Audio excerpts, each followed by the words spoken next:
അസ്സലാമു അലൈക്കും വറഹ്മത്തുള്ളാഹി വബറകാതുഹു. ബിസ്മില്ലാഹിർ റഹ്മാനിർ റഹീം. അൽഹംദുലില്ലാഹി റബ്ബിൽ ആലമീൻ വസ്സലാത്തു വസ്സലാമു അലാ റസൂലില്ലാഹ് വഅലാ ആലിഹി വസഹ്ബിഹി അജ്മഈൻ. അമ്മാ ബഅദ്. ബഹുമാനപ്പെട്ട സത്യവിശ്വാസിനികളെ, ജനുവരി 10, 2021 എന്നുള്ള ദിവസം അള്ളാഹു സുബ്ഹാനഹു വ തആലയുടെ വലിയ തൗഫീഖുള്ളത് കൊണ്ട് നല്ല ഈമാനും ആഫിയത്തോടെ അള്ളാഹുവിന് ഇബാദത്ത് ചെയ്യാൻ പറ്റി. അള്ളാഹു നമ്മളിൽ നിന്ന് കബൂലാക്കട്ടെ, തൃപ്തിപ്പെടട്ടെ. അള്ളാഹു നമ്മുടെ എല്ലാ പാപങ്ങളും അല്ല പുറത്ത് മാപ്പാക്കി തരട്ടെ. ആമീൻ. ആരോഗ്യവും ഒഴിവു സമയം മനുഷ്യരിൽ മഹാഭൂരിഭാഗം അത് നഷ്ടപ്പെടുത്തുമെന്ന് പ്രവാചകൻ സല്ലല്ലാഹു അലൈഹി വസല്ലമ ഉറപ്പായിട്ട് പ്രവചിച്ചിട്ടുണ്ട്. സഹോദരന്മാരെ, നമ്മളെ ഈ വിഭാഗത്തിൽ പെട്ടുപോകുമോ? അതല്ല, നമ്മുടെ ആരോഗ്യം, നല്ല ഒഴിവു സമയം അള്ളാഹുവിൻ്റെ മാർഗത്തിൽ ആത്മാർത്ഥമായിട്ട് ജീവിക്കാൻ പരിശ്രമിക്കുന്നുണ്ടോ? നമ്മളോട് തന്നെ ചോദിക്കേണ്ട വലിയൊരു വിഷയം. ഇന്നത്തെ ഞായറാഴ്ച ദിവസം ഒഴിവ് സമയം കിട്ടിയിട്ട് എനിക്ക് നാളെ തുലാസിൽ ഒരുപാട് ഖനം തൂങ്ങുന്നൊരു ദിവസമാക്കി മാറ്റാൻ പറ്റിയിട്ടുണ്ടോ? അതല്ല, ഒരുപാട് തിന്മകൾ നിറഞ്ഞ ദിവസമായിട്ടുണ്ടോ? അള്ളാഹു കാത്തുരക്ഷിക്കണം. അള്ളാഹു നമ്മുടെ എല്ലാ പാപങ്ങളല്ല പുറത്ത് മാപ്പാക്കി തരുമാറാകട്ടെ. ആമീൻ. ഈ ഒഴിവ് ദിവസങ്ങളിൽ നമ്മൾ കഴിയുന്നത്ര കുടുംബബന്ധമൊക്കെ പുലർത്താൻ ആത്മാർത്ഥമായിട്ട് പരിശ്രമിക്കുന്നുണ്ടോ? ഇന്നത്തെ ഹിസാബ് നാളെ പരലോകത്ത് അള്ളാഹു എടുക്കുന്ന കാട്ടി മുമ്പ് നമ്മളോട് തന്നെ കുറേ ചോദ്യങ്ങൾ ചോദിക്കാം. ഇന്നത്തെ ചോദ്യം ഒരു സഹോദരിയാണ് നൽകിയത്. അള്ളാഹു സുബ്ഹാനഹു വ തആല സഹോദരിക്കും കുടുംബത്തിനും ഒരുപാട് ഈമാനും ആഫിയത്തും ഖൈറും ബർക്കത്തും ഇസ്സത്തോടുള്ള ദീർഘായുസ് നൽകി അനുഗ്രഹിക്കട്ടെ. നല്ല ഈമാനോട് തന്നെ മരണപ്പെട്ട ഈ കുടുംബത്തോട് തന്നെ അള്ളാഹു നാളെ ജന്നാത്തുൽ ഫിർദൗസിൽ ഒരുമിച്ച് കൂട്ടി അനുഗ്രഹിക്കട്ടെ. ആമീൻ. ആദ്യത്തെ ചോദ്യം, ഫർദ് നമസ്കാരങ്ങൾ, തഹജ്ജുദ്, ളുഹ, റവാത്തിബ്, സുന്നത്തുകൾ നിർവഹിക്കാൻ കഴിഞ്ഞു? നബി സല്ലല്ലാഹു അലൈഹി വസല്ലമയുടെ സുന്നത്തുകൾ പിൻപറ്റാൻ നമ്മൾക്ക് കഴിഞ്ഞിട്ടുണ്ടോ?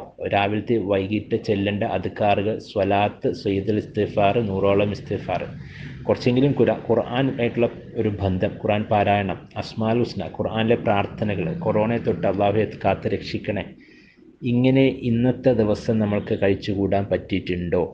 നമ്മളോട് തന്നെ ചോദിക്കുക സഹോദരന്മാർ. ദിവസം ചോദിക്കുക. ദയവ് ചെയ്ത് ഓരോ ദിവസം നമ്മൾ നഷ്ടപ്പെടുത്തരുത്. നഷ്ടപ്പെട്ട സമയം ഒരിക്കലും നമ്മൾ വിചാരിച്ചാൽ തിരിച്ചു കിട്ടില്ല. നമ്മൾ അവസാനം മരിക്കുമ്പോൾ വല്ലാത്ത ഖേദത്തോടെ ദുഃഖിതരായിട്ട് മരിക്കേണ്ടി വരും. അല്ലാഹു സുബ്ഹാനഹു വ തആല കാത്തുരക്ഷിക്കുമാറാകട്ടെ. ആമീൻ. രണ്ടാമത്തെ ചോദ്യം, താൻ ചെയ്ത അമൽ അള്ളാഹു സ്വീകരിച്ചു അല്ലെങ്കിൽ അള്ളാഹു ഇഷ്ടപ്പെട്ടു എന്ന് മനസ്സിലാക്കുന്ന ധാരാളം അടയാളങ്ങൾ പറയുന്നുണ്ട്. അവയിൽ 3 നമുക്ക് പറയാം. ഒന്നാമത്, അമൽ അള്ളാഹു സ്വീകരിക്കില്ലേ എന്നുള്ള ഭയം നിലനിൽക്കുക. നമ്മൾ ചെയ്ത അമൽ അള്ളാഹു സ്വീകരിക്കുന്നുണ്ടോ എന്നുള്ള ഭയം നമ്മൾ നിലനിൽക്കുക. അള്ളാഹുവിൻ്റെ റസൂൽ സല്ലല്ലാഹു അലൈഹി വസല്ലം അരുൾ ചെയ്തു, നിസ്കരിക്കുകയും നോമ്പനുഷ്ഠിക്കുകയും ധർമ്മം ചെയ്യുകയും ചെയ്യുന്നവർ തങ്ങൾ ചെയ്തതൊന്നും സ്വീകരിക്കാതെ പോകുമെന്ന് ഭയപ്പാടിലാകുമ്പോൾ കൂടുതൽ നന്മകൾ ചെയ്യാൻ അവർ ധൃതി കാണിക്കും. അക്കാര്യത്തിൽ അവർ മുൻപന്തിയിലാക്കിയിരിക്കുകയും ചെയ്തു. തിർമുദി, ഇബ്നു മാജ ഉദ്ധരിക്കുന്ന സ്വഹീഹ് ഹദീസാണ്. നമ്മൾ ഈ വിഭാഗത്തിൽ പെടുവോ ഇല്ലേ? നമ്മളൊന്ന് ചിന്തിക്കുക സഹോദരന്മാരെ. ഇത് നമ്മൾ ഒരു കർമ്മം കൂടി ചെയ്യാതെ നമ്മൾ വല്ലാത്തൊരു പ്രതീക്ഷയല്ലേ, അസ്ഥാനത്തായ വല്ലാത്തൊരു ആത്മനിർവൃതിയിലാണ് നമ്മൾ ജീവിക്കുന്നത്. കർമ്മങ്ങൾ പോലുമില്ല, എൻ്റെ അള്ളാഹ് സ്വീകരിച്ചോളണം. എന്ത് സ്വീകരിക്കണം സഹോദരന്മാർ? നേരെ മറിച്ച് നല്ലൊരു വിശ്വാസി മുഅ്മിൻ്റെ ലക്ഷണം എന്താ? ഒരുപാട് കർമ്മങ്ങൾ നിരന്തരമായിട്ട് ചെയ്തുകൊണ്ടേയിരിക്കും. എന്നിട്ട് പേടിക്കും. പഠിച്ചോനെ നീ കബൂലാക്കിയിട്ടുണ്ടോ? അങ്ങനത്തെ ഒരു അവസ്ഥയിലേക്ക് നമ്മുടെ മാനസികമായിട്ടൊരു അവസ്ഥയിലേക്ക് എത്തിയിട്ടുണ്ടോ സഹോദരന്മാരെ? നമ്മളോട് തന്നെ ചോദിക്കാം. അടുത്ത ചോദ്യം, രണ്ടാമത്തെ തെളിവ്, ചെയ്യുന്ന അമലുകൾ കൂടുതൽ ഉത്സാഹത്തോടെ ആത്മാർത്ഥതയോടെ നിലനിർത്താൻ സാധിക്കുക. റസൂൽ സല്ലല്ലാഹു അലൈഹി വസല്ലം അരുൾ ചെയ്തു, എത്ര കുറച്ചാണെങ്കിലും പതിവായി ചെയ്യുന്ന അമലുകളാണ് അള്ളാഹുവിന് ഏറ്റവും ഇഷ്ടപ്പെട്ടത്. ബുഖാരി, മുസ്ലിം ഉദ്ധരിക്കുന്ന ഹദീസ്. ഈ വിഭാഗത്തിൽ നമ്മൾ ഉൾപ്പെടുമോ? നമ്മൾ ചാടിക്കേറി ആവേശത്തോടെ നമ്മൾ വെറുതെ ഒരു കാര്യം ചെയ്യല്ലേ, പെട്ടെന്ന് നാളെ തഹജ്ജുദ് 11 പിന്നെ പിറ്റേന്ന് തീർത്തി, അങ്ങനെയല്ല. സുബഹിൻ്റെ മുമ്പ് കുറച്ച് നമ്മൾ ഒരു 3 or 5 എല്ലാ ദിവസവും 2 റക്അത്ത് ളുഹ, എല്ലാ ദിവസവും ചെറിയ ഒരു ദഅവത്ത്, എല്ലാ ദിവസവും നമ്മൾ ഹിസാബ് എടുക്കുന്നു. ഇത് ഇസ്തിഖാമത്തോടെ നമ്മൾക്ക് ചെയ്യാൻ പറ്റുന്നുണ്ട്. ചെറിയത് മതി, കുറച്ച് മതി, നമുക്ക് കയ്യിൽ ഒതുങ്ങുന്നത്. പക്ഷേ 24 മണിക്കൂർ എല്ലാ ദിവസവും 365 ദിവസം നമ്മൾ ചെയ്തിരിക്കണം. അങ്ങനെ ഇസ്തിഖാമത്ത് നഷ്ടപ്പെടാതെ നമ്മൾക്ക് മുന്നോട്ട് പോകാൻ പറ്റുന്നുണ്ട്. അള്ളാഹു അനുഗ്രഹിക്കട്ടെ. ആമീൻ. മൂന്നാമത്തെ തെളിവ്, നന്മകളെ സ്നേഹിക്കാനും തിന്മയെ വെറുക്കാനുമുള്ള മനസ്സ് അള്ളാഹു നൽകും. അള്ളാഹു തആല പറയുന്നു, എന്നാൽ അള്ളാഹു നിങ്ങൾക്ക് ഈമാനെ പ്രിയമുള്ളതാക്കുകയും അതിനെ നിങ്ങളുടെ ഹൃദയത്തിന് ആകർഷകമാക്കുകയും സത്യനിശ്ചയത്തെയും അധാർമികതയും ധിക്കാരത്തെയും നിങ്ങൾക്ക് വെറുപ്പുള്ളതാക്കുകയും ചെയ്തു. സൂറത്തുൽ ഹുജറാത്ത്. ഇങ്ങനത്തെ ഒരു മനസ്സ് തന്നെയല്ലേ സഹോദരന്മാരെ നമ്മളൊന്ന് നമ്മളെപ്പറ്റി ചിന്തിക്കുക. അങ്ങനെ നമ്മൾക്ക് തോന്നുന്നുണ്ടോ? നമ്മൾക്ക് ഈമാനും അള്ളാഹു പറഞ്ഞ അമലു സ്വാലിഹാത്ത് അതിനോടൊക്കെ നമ്മൾക്ക് ഒരുപാട് സ്നേഹം, ഒരാർത്തി, നമസ്കരിക്കാനുള്ള കൺകുളിർമ, ഖുർആനോട് ഇടപഴകി ജീവിക്കാനും അങ്ങനെയൊക്കെ നമുക്ക് കൂടുതൽ സ്നേഹം. തെറ്റുകുറ്റങ്ങളിൽ നിന്ന് വൃത്തികെട്ട കാഴ്ചകൾ, കേൾവി ഇതിനൊക്കെ വിട്ടു നിൽക്കാനുള്ളൊരു മനസ്സ്, ഇങ്ങനത്തെ ഒരു മനസ്സിലേക്ക് എത്തിയിട്ടുണ്ടോ സഹോദരന്മാർ? നമ്മൾ നമ്മളെപ്പറ്റി എന്നെ ഒന്ന് ചിന്തിച്ച് നോക്കാം. അടുത്ത ചോദ്യം, നിന്റെ പാപത്തെ നീ എത്രത്തോളം നിസ്സാരമായി കാണുന്നുവോ അത്രത്തോളം അള്ളാഹുവിൽ അത് ഗൗരവമേറിയാകും. എന്നാൽ അതിനെ നീ ഗൗരവത്തോടെ കാണുന്നതനുസരിച്ച് അത് അള്ളാഹുവിൻ്റെ പക്കൽ നിസ്സാരമാകും. ഫുലൈൽ ഇബ്നു ഇയാദ് റഹ്മഹുല്ല. നമ്മളെങ്ങനെയാണ് നമ്മൾ ചെയ്ത പാപങ്ങൾ അത് വലുതായിട്ട് നമ്മൾക്ക് തോന്നുന്നില്ല. എന്തെന്ന് പലിശയൊക്കെ ഈ 21-ാം നൂറ്റാണ്ടിൽ പലിശ വെച്ചിട്ട് പലിശയില്ലാതെയൊക്കെ ജീവിക്കാൻ പറ്റും ഒരു വ്യക്തിക്ക് ഇത്ര, ഇങ്ങനെയാണോ നമ്മൾ ചിന്തിക്കുന്ന സഹോദരന്മാരെ? ഒന്ന് ചിന്തിച്ചു നോക്കും നമ്മൾ. അതല്ല പഠിച്ചവനെ കണ്ണുകൊണ്ട് കണ്ടുപോയല്ലോ, അസ്തഗ്ഫിറുല്ലാഹ്, റോഡിൽ അറിയാതെ അബദ്ധത്തിൽ കണ്ടുപോയല്ലോ, സംസാരിച്ചു പോയല്ലോ, റഹ്മാൻ റബ്ബേ, കേട്ടുപോയല്ലോ, കേൾക്കണം ആഗ്രഹിച്ചത് പക്ഷെ കേട്ടു. അങ്ങനെ ചെറിയ ചെറിയ ചെറിയ പാപങ്ങൾ പോലും നമുക്കൊക്കെ വലുതായിട്ട് കണ്ടോ സഹോദരന്മാർ? അങ്ങനെ വലുതായിട്ട് കാണുമ്പോൾ എന്താണ്, നമ്മൾ ഇസ്തിഗ്ഫാർ ചെയ്യും, അസ്തഗ്ഫിറുല്ലാഹ് ഒരു ദിവസം നോക്കിക്കഴിഞ്ഞാൽ ഒരുപാട് സമയം ഇസ്തിഗ്ഫാർ ചെയ്തിട്ടായിരിക്കും. അബൂബക്കർ സിദ്ദീഖ് തന്നെ പറഞ്ഞല്ലോ, പാപം ചെറുത് വലുതല്ല പ്രസക്തി, ചെറുതാവട്ടെ വലുതാവട്ടെ ധിക്കരിക്കുന്നത് ഏകനായ പടച്ച റബ്ബിനെയാണ്. ശിർക്ക് ചെയ്യുമ്പോൾ ധിക്കരിക്കുന്ന റബ്ബ് സുബ്ഹാനഹു വ തആല, അതേ റബ്ബിനെയാണ് നമ്മൾ അശ്ലീലങ്ങൾ കാണുമ്പോൾ, വൃത്തികെട്ട വാക്കുകൾ ഉപയോഗിക്കുമ്പോൾ ധിക്കരിക്കുന്നത് സഹോദരന്മാരെ. അതുകൊണ്ട് പാപത്തെ ഗൗരവമായിട്ട് കാണാം. നമുക്ക് പറ്റണം. നമുക്കങ്ങനെ പറ്റുന്നുണ്ടോ? നമ്മൾ നമ്മളോട് തന്നെ ചോദിക്കാം. അടുത്ത ചോദ്യം, ഷെയ്ഖ് സാലിഹുൽ ഫൗസാൻ ഹഫിദുള്ള പറഞ്ഞു, ചില അറിവില്ലാത്ത ആളുകൾ അവൻ ആസ്പത്രിയിൽ ചികിത്സയുടെ അവസ്ഥയിൽ കട്ടിലിൽ നിന്ന് ഇറങ്ങാനോ അല്ലെങ്കിൽ നജസുകളുള്ള തൻ്റെ വസ്ത്രങ്ങൾ മാറ്റാനോ സാധിക്കാത്തവനോ, അതല്ലെങ്കിൽ തയമം ചെയ്യാനുള്ള മണ്ണ് തൻ്റെ അടുക്കൽ ഇല്ലാത്തവനോ, അതല്ലെങ്കിൽ അവൻ ഇതൊക്കെ ചെയ്തു കൊടുക്കാൻ കഴിയുന്ന ഒരാളെ കണ്ടെത്താൻ കഴിയാത്തവനോ ആയേക്കാം. അങ്ങനെ അവൻ നിസ്കാരത്തെ അതിൻ്റെ സമയത്തിൽ നിന്ന് പിന്തിരിക്കുകയും ചെയ്യും. എന്നിട്ട് അവൻ പറയും, ഞാൻ ഈ കാരണം ഈ അവസ്ഥ നീങ്ങിയാൽ അതൊക്കെ നിസ്കരിക്കും.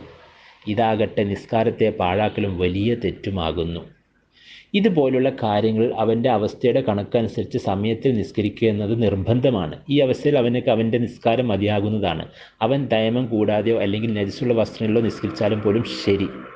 അള്ളാഹു പറഞ്ഞു, നിങ്ങൾക്ക് കഴിയുന്നത്ര നിങ്ങൾ അള്ളാഹുവിനെ സൂക്ഷിക്കുക. ഇനി അവന് കിബിലക്ക് മുന്നിടാൻ കഴിയാത്ത മറ്റു ഭാഗത്തേക്ക് തിരിഞ്ഞ് നിസ്കരിച്ചാലും അവൻ്റെ നിസ്കാരം സ്വഹിയാണ്. പണ്ഡിതന്മാർ അങ്ങനെ പറഞ്ഞ സഹോദരന്മാരെ, നമ്മൾ എങ്ങനത്തെ അവസ്ഥ? അള്ളാഹു സുബ്ഹാനഹു വ തആല കാത്ത് രക്ഷിക്കട്ടെ. നമ്മൾക്ക് അങ്ങനത്തെ ഒരു അവസ്ഥയൊന്നും ഉണ്ടായിട്ടില്ല. അൽഹംദുലില്ലാ. മരണം വരെ അങ്ങനത്തെ ഒരു അവസ്ഥയൊന്നും ഇല്ലാതിരിക്കണം റഹ്മാൻ റബ്ബേ, ആമീൻ.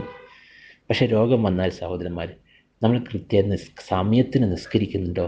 അള്ളാഹു ഒരു ഡോക്ടറും കൂടി ആയതുകൊണ്ട് പറയും, മെഡിക്കൽ കോളേജിലൊക്കെ ഏറ്റവും ആദ്യം സഹോദരന്മാർ രോഗിയായ ഹോസ്പിറ്റൽ അഡ്മിറ്റിൽ ഏറ്റവും ആദ്യം പോകുന്ന നിസ്കാര.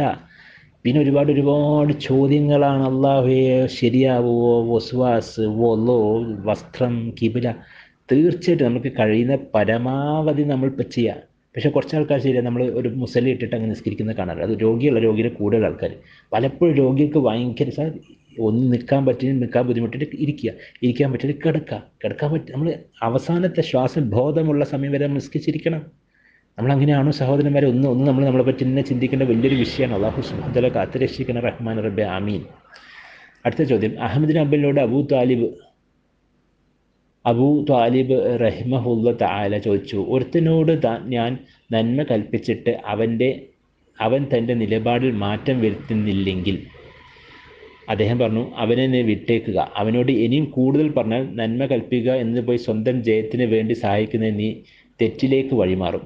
നീ നന്മ കൽപ്പിക്കുകയും നിന്നിൽ നിന്ന് അത് സ്വീകരിക്കുകയും ചെയ്യുന്നുവെങ്കിൽ നന്ന്, അല്ലാത്ത പക്ഷം വിട്ടേക്കുക. നമ്മൾ എങ്ങനെയാണ് സഹോദരന്മാരെ? നമ്മളൊരാളോട് നമ്മൾ പറഞ്ഞിട്ട് നമ്മൾ അവരെ അനുസരിക്കുന്നില്ല, ശരി.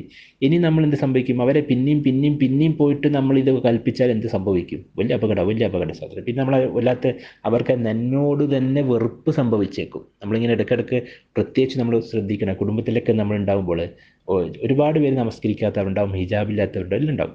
അവരെ നമ്മൾ തീർച്ചയായിട്ടും ഒറ്റയ്ക്ക് ഇരുത്തിട്ട് എല്ലാവരുടെ മുമ്പിൽ പരസ്യമായിട്ട് എന്താ നിസ്കരിക്കുക, അതെന്താ പാൻറ്റൊക്കെ കുറച്ച് പൊക്കിയിട്ടോടെ, എന്താണ് ഹിജാബ് ധരിച്ചോടെ, ഒരിക്കലും ഒരു ഉപദേശം സഹോദരൻ, സതുപദേശം ഒരിക്കലും ഒരാളെ പരസ്യമായിട്ട് നമ്മൾ ഉപദേശിക്കരുത്. ഒറ്റയ്ക്കിരുന്ന് സൗമ്യമായിട്ട് മാന്യമായിട്ട് അങ്ങനെ ഇരുന്നു. നിങ്ങൾ ഒന്ന് നിസ്കരിച്ചാൽ നല്ലല്ലേ മോനെ, അല്ലെങ്കിൽ ഹിജാബ് ധരിച്ചാൽ എത്ര ഭംഗിയുണ്ടാവും, അള്ളാഹ്ക്ക് ഇഷ്ടപ്പെടില്ലേ? അങ്ങനെ ഉപദേശിച്ച് ശീലിക്കണം. അങ്ങനെ ഉപദേശിക്കാൻ അറിയില്ല, നമ്മൾ എന്ത് ചെയ്യണം? ഒരു നല്ല മൊബൈൽ മേടിച്ച് അവർക്ക് വാട്സാപ്പിലൂടെ ഒരു ഓഡിയോ ക്ലിപ്പ്, വീഡിയോ പോസ്റ്റ് ഇട്ട് കൊടുക്കുക, തീർന്നു. ഇനി അവർക്ക് വേണ്ടി പ്രാർത്ഥിക്കുക. അതല്ലാതെ അവർ ഇടയ്ക്കിടയ്ക്ക് ബുദ്ധിമുട്ടിച്ച് കഴിഞ്ഞാൽ ആൾ ഉള്ളത് കൂടെ നന്മയിൽ നിന്ന് വിദൂരമായി പോകും സഹോദരന്മാരെ. അതാണ് പണ്ഡിതന്മാർ അങ്ങനെയാണ് നിങ്ങൾ വിട്ടേക്കുക. അവർക്ക് വേണ്ടി പ്രാർത്ഥിക്കുക. തഹജ്ജുദിൽ അവരുടെ ഹിദായത്തിന് വേണ്ടി പ്രാർത്ഥിക്കുക. നമ്മളൊന്ന് ആദ്യം നമ്മളെ പറ്റി തന്നെ ചിന്തിക്കുക സഹോദരന്മാരെ. നമ്മളിൽ എന്തെങ്കിലും തെറ്റുകുറ്റങ്ങൾ വരുന്നുണ്ടോ? എൻ്റെ സ്വർഗം നഷ്ടപ്പെട്ടു പോകുമോ, ഞാൻ നരകത്തിലേക്കായി പോകുന്നുണ്ടോ, എൻ്റെ ഏതെങ്കിലും നോട്ടത്തിലൂടെ, സംസാരത്തിലൂടെ, കർമ്മത്തിലൂടെ. അള്ളാഹു സുബ്ഹാനഹു വ തആല നമ്മൾ ഓരോരുത്തരെയും കാത്തുരക്ഷിക്കണേ റഹ്മാനെ റബ്ബേ. യാ മുഖല്ലിബൽ ഖുലൂബ് സബ്ബിത് ഖുലൂബനാ അലാ ദീനിക അല്ലാഹുമ്മ നസ്അലുക്കൽ ആഫിയ അല്ലാഹുമ്മ നസ്അലുക്കൽ ഹുദാ വത്തുഖാ വൽ ഗഫാഫ വൽ ഗിന അല്ലാഹുമ്മ അഇന്നി അലാ ദിക്രിക വശുക്രിക വഹുസ്നി ഇബാദതിക അല്ലാഹുമ്മ നസ്അലുക്കൽ ഹുസ്നുൽ ഖാത്തിം അല്ലാഹുമ്മ ജഅൽ ആഖിറ കലാമിനാ മിനദ് ദുനിയ ലാ ഇലാഹ ഇല്ലല്ലാഹ് വതവഫനാ മുസ്ലിമൻ വലിഖ്നാ ബിസ്സാലിഹീൻ അല്ലാഹുമ്മ حاسبني حسابا يسيرا اللهم نسألك الجنة وأعوذ بك من النار اللهم إنك عفو تحب العفو فاعف عنا അള്ളാഹുവെ നമ്മൾ നിന്ന് കബൂലാക്കി തൃപ്തിപ്പെട്ട് അള്ളാഹുവെ ഒരു പരീക്ഷണമില്ലാതെ ഒരു വിചാരണയില്ലാതെ തന്നെ നമ്മുടെ കുടുംബാംഗങ്ങളൊക്കെ റബ്ബെ നീ ജന്നാത്തുൽ ഫിർദൗസിൽ ഒരുമിച്ച് കൂട്ടി അനുഗ്രഹിക്കണേ റഹ്മാനെ റബ്ബെ.